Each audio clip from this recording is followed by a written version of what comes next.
తమిళనాడులో Vijay chief minister అయ్యారో లేదో రాజకీయ పెను సంచలనాలు నమోదు చేసుకుంటున్నాయి.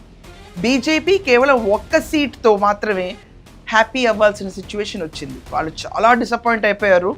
అక్కడ ఎన్డీఏ ప్రభుత్వం ఫామ్ అవ్వలేకపోయింది, కమలం వికసించలేకపోయింది. At the same time Congress కూటమి అయిన టీవీకే విజయ్ గవర్నమెంట్ ఫామ్ చేసి ఈరోజు చాలా స్టేబుల్ గవర్నమెంట్ కింద ఎస్టాబ్లిష్ అవుతుంది. విజయ్ ఒక సెన్సిబుల్ సీఎం కింద అప్రిసియేషన్ కూడా పొందుతున్నారు. ఇదే తరుణంలో బీజేపీ నుంచి బయటకు వచ్చిన అన్నమలై చరిత్రను సృష్టిస్తున్నారు.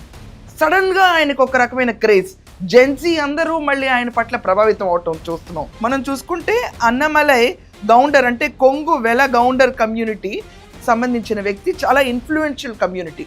ఇది కాకుండా ఆయన లిటరలీ ఇప్పుడు తీసుకొచ్చిన మూమెంట్ బీ ద లీడర్స్ అన్న ఒక మూమెంట్కి ప్రజాదరణ విపరీతంగా వస్తుంది. అన్నమలైని ఎదుర్కోవటం అన్నది నెక్స్ట్ ఎన్నికల్లో ఒక రకంగా టఫ్ ఫైటే అన్న సిచ్యువేషన్ క్రియేట్ అయిపోయింది.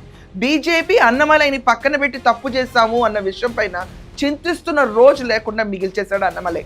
బీజేపీ ఆఖరికి మనం చూసుకుంటే అన్నా డిఎంకేతో పొత్తొద్దు, మనం కంటెస్ట్ చేద్దామన్న తరుణంలో కూడా లేదు అని చెప్పి అన్నమలైకి సీట్ కూడా ఇవ్వకుండా వాళ్ళు వెళ్ళిపోయి అన్నా డిఎంకేతో పొత్తు పెట్టుకున్నారు. దాని దెబ్బకి కుదేలే పడిపోయి ఒక్క స్థానంకి మిగిలిన బీజేపీ.